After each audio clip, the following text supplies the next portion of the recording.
Hi, I'm JAYCEE Weaver, and I'm going to be reading an excerpt from the first chapter of Always Been Yours. Denver in July was supposed to be a reprieve from the Southwest desert heat, not a sweltering hotbox.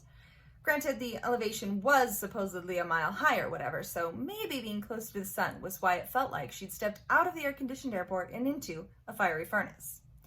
90 degrees? That's how hot it was at home in Albuquerque. All hope for escaping the summer heat evaporated into steam. Or sweat, she'd never admit which. Come on, mountain air, where's the cool breeze off those snowy peaks? Heat wave, lady. Snow's melted. Hannity Ellsworth jerked at the unexpected voice belonging to the rideshare driver holding her door open. Great. She'd requested an SUV. Maybe this Hot Wheels replica skated in on a technicality, but how was she supposed to squish all of her things and her plus size behind in there? Hannity gave him a closed-lipped courtesy smile before tossing in her carry-on and scooting onto the seat next to it. Dang micro SUVs' leather seats made the shuffle extra awkward. At least she wasn't wearing shorts, although that might have been smart. Hot leather could remove a couple of layers of cellulite along with the skin it burned off. After several rounds of scooting, readjusting, and finally managing her seatbelt, Hannity was huffing and perspiring. Awesome. First time seeing the girls in eons, and I'm going to look like a stray dog after a run through the sprinklers. She gave herself a sniff. Well, at least she didn't smell like one. Praise the Lord for small miracles. The quick glance at her cell phone gave her a measure of peace. The rest of the girls wouldn't get here for a few more hours. Lydia might, since she only had to drive in from nearby Snow Village, but everyone else was flying in later today. Her driver dropped her off at the Airbnb reserved for their girls' weekend. Hannity punched in the code on the electronic keypad their host had sent in the confirmation email and breathed with relief at the blast of cool air that greeted her. Now this was more like it. Hey guys, I'm TONI Shiloh. I'll be reading from my novella All the More. It's the second book in the Something Borrowed Christmas Weddings collection. A chime sounded on Layla Anderson's cell phone. Not a text or a Facebook message, but one from the gamer app she used to communicate with the friends she'd met online playing the video games. From All the More. Hey Professor, how goes it? Not bad, just found out I'll be traveling soon to visit my girlfriends. I haven't seen them in a while, so I'm excited about that. From All the More. Nice. Where are you going? Some old ladies convention? Ha ha. I'm a year younger than you. We're getting together to go wedding dress shopping. My BFF just got engaged. From All the More. Yeah, that sounds like something girls would do. Where are you headed? Denver. From All the More. No joke, I live in Denver. She stared at his message. Reggie lived in Denver? How had she not known that? In all their chats back and forth, she couldn't remember a conversation about where they lived. But they'd had to have discussed it, right? She'd been chatting with Reggie more for a year now. They didn't go a single day without messaging one another. Reggie was almost a better friend than those who lived in the same city she did. From All the More. You still there? Yes, I was just trying to remember if you've ever mentioned that before. From All the More. Maybe a month after we started chatting. Remember, you said you went to school there but live in NOLA now? Huh, she had forgotten. Good memory. From All the More. I remember everything you tell me. We should get together and have lunch while you're there. Layla stared down at her useless legs. She hadn't told Reggie about being in a wheelchair. When he'd asked about her gamer tag, she told him she was a teacher for young boys, hence the Hot Wheels reference. But in reality, the name was a nod to her handicap. If she agreed to meet him, she'd have to roll up and introduce herself. Not that she was ashamed or anything. She just didn't want his first impression of her to be clouded by her disability. She wanted him to see her. From All the More. It's okay. I understand if you don't want to. I mean, I am a stranger after all. We've never met face to face. It's not that, Reggie. I'm just not sure how much of my time will be spent with my friends. From All the More. It doesn't have to be long lunch. It could even be coffee. I'd like to meet you in person if you're willing. I can have my friends send you a background check if that would make you feel better. That actually would, but she would feel bad for making him jump through hoops just for a lunch. Lunch sounds good. I'll send you more details once I have them. Great. Just let me know where and when, and I'll be there. So that's it. Thanks for listening. Hi, I'm Michael Dawn, and I'm going to read an excerpt from my novella, A Holly Bolly Christmas. Her watch buzzed her wrist with an incoming call. Sliding her finger across the watch face, Shauna Kapoor answered just as the Powell High Route cable car clanged its bell, rumbling up Jones Street as if it were racing her. That chance she'd win. She didn't have cables and a motor to push her body up the hill. Shauna Kapoor with J. Dawson Designs, how may I help you? Hopefully the caller could make out her words over her huffing and puffing. She really needed to work out more. I'm sorry, I didn't hear your name and I don't want to pronounce it incorrectly. The accent surprised her. Oh, sorry, it's pronounced just like Shauna. Oh, what a belle name. Ah, French, but not quite French.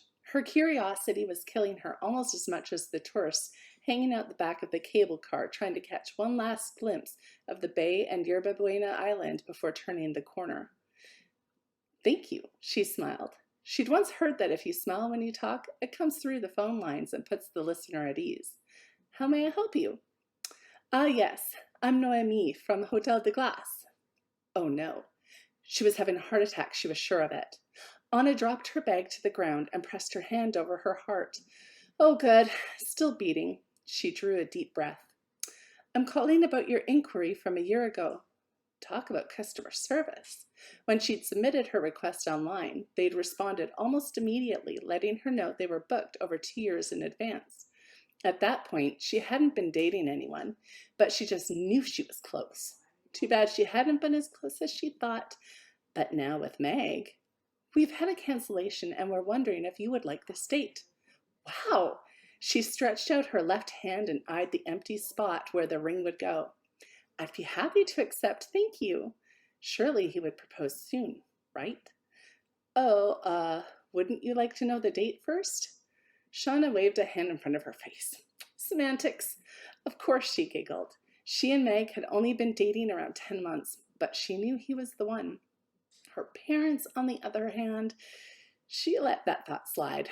They were just being dramatic, par for the course when one had Bollywood stars for parents, and they were romantics at heart, constantly trying to set her up, no matter that Meg was in the picture. They probably couldn't imagine that she and Meg were as committed as they truly were, since they'd never been able to clear their filming schedules to fly out from Mumbai to meet him. Hopefully, once they met Meg, they'd calm down. Great, then I'll put your name down for December 23rd. We are so very happy for you and your fiancé. I will email you a confirmation along with a form to collect some other information. Thank you, Noémie. Wait, December 23rd of what year? Since they typically booked a year or two out, it had to be next year, right? So she had that long to get engaged and plan her wedding? And let McGuire know of the venue. She grimaced. Her beach-loving Scot really wasn't a fan of winter, but she had a year to talk him into it and get her parents to visit so they could meet him. Thank you, Shauna. Au revoir. Anna tapped her phone and ended the call. A text had come in while she was talking. Oh, her tribe. She loved her college friends Hannity, Lydia, Kate, Ruth Ann, and Layla. Kate had been her roommate and became her best friend. The other girls lived in the same house and were close friends too. She missed them all since they were spread out from coast to coast. As if to remind her where she lived, another trolley dinged its bell and rumbled by. She must have been standing outside her office building for a while. Thankfully, despite the time of year, it was still mild weather. October in San Francisco often hovered around 70 degrees. She could handle that. She hearted the selfie Hannity had sent of her and Keenan and entered the building in front of her. Did the running shoes she wore to work squeak on the marble floor as she skipped through the doors? Maybe. Did she have a wide grin glued to her face? Most definitely. Did the two other people waiting for the lift look at her as if she were insane? Of course. Did she care? Not whatsoever. She only wished she had a hat she could twirl and throw in the air like that character Mary Richards in that old TV show. She had her dream wedding venue. Hi, I'm Teresa Tysinger, and I'm going to be reading an excerpt from my novella, Somehow This Christmas. Did you know mistletoe is actually a parasitic plant that attaches to a host tree to basically suck the life from it? I did know that, Kate said in the direction of her phone lying face up on the nightstand. She reached across her bed where she sat cross-legged to grab at a piece of paper about to fall from her gray, woven fleece duvet. She'd been looking through her files for any possible store between Laurel Cove and Asheville that might carry Noah's ruined suit coat. So far, no luck.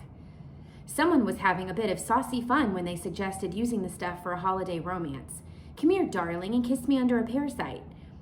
Her friend Anna's slight British accent was always more pronounced when she was being particularly sassy. Actually, the tradition started in Greece during an ancient Roman festival. Eventually, it was also used at weddings because of the plant's association with fertility. It's been said that even enemies of war could stand under it to reconcile as a symbol of peace, Kate quipped back. Her friend laughed.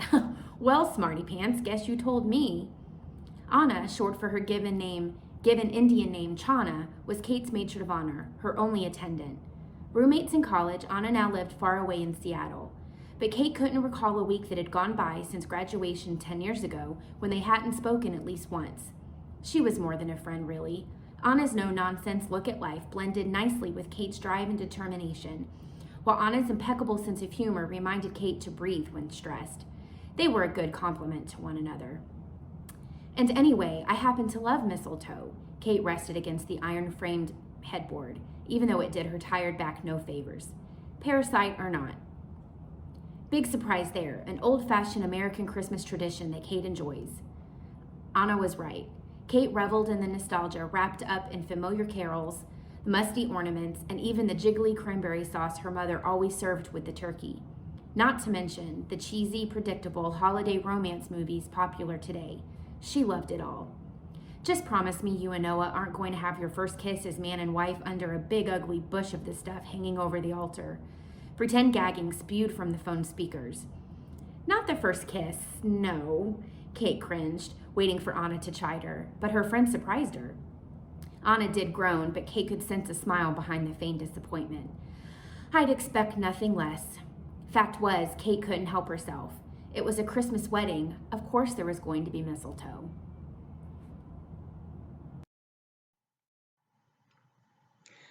Lydia's roommate, Toni, grabbed the remote and paused the Pride and Prejudice movie before looking at Lydia. "What's with the sudden interest in Mr. Collins?" "Bruce Coletto showed up at the house tonight asking me to marry him." "He what?" Toni slapped the leather couch cushion between them, causing Lydia to jump. At the loud exclamation, Fifi came to life, growling and scratching at the bedroom door. Lydia lifted from the couch to go free the anxious poodle. Toni stopped her with a hand on Lydia's arm. "The dog is fine. I need answers. Is this a joke? Are you seriously telling me that after years of not hearing from him, he just came here and proposed? Are you kidding me?" "No, I'm not. It really did happen. Bruce Coletto came here today asking me to marry him. Well, not right away. He wants us to speed date for the next couple of months, but he wants to be married by the end of the year." Toni sat there with her mouth gaped open for a full minute before she said anything. "Why?" She shook her head. "You're going to have to start from the beginning before I can make sense of this. Did you even know he was coming here today?" "No, he just showed up at the door looking all cute with his slight overbite and dimples, telling me he has a chance of becoming senior pastor at his church. But he needs a wife if he wants to be taken seriously, and he chose me." Toni glanced at the TV screen, no doubt making the connection between Bruce and Mr. Collins, and then looked back at Lydia. "That's the craziest thing I've ever heard of." "My thoughts exactly." Lydia grabbed the pillow at her back and hugged it to her stomach, already regretting the huge, fat-laden meal she had just scarfed. "So he's suggesting what? A marriage of convenience? Let's forget for a minute that no one this day and age does that anymore. It doesn't seem like something a pastor nor a church would approve of." "I don't think that's exactly what he had in mind. He promised that if he wasn't madly in love with me by the end of the year, we'd call the whole thing off." "In that case, I think you should do it." "What?" She froze, staring at her roommate. "Why?" Toni squeezed Lydia's hand. "Because you're already in love with him. Why wouldn't you give it a go?" "I don't know whatever gave you that idea. I'm not in love with Bruce." And there goes the eye roll. How could Toni go from thinking Bruce was the idiot to thinking Lydia deserved the title more in an instant? It was enough to make anyone's head spin and only added to the tension wrapping around her middle.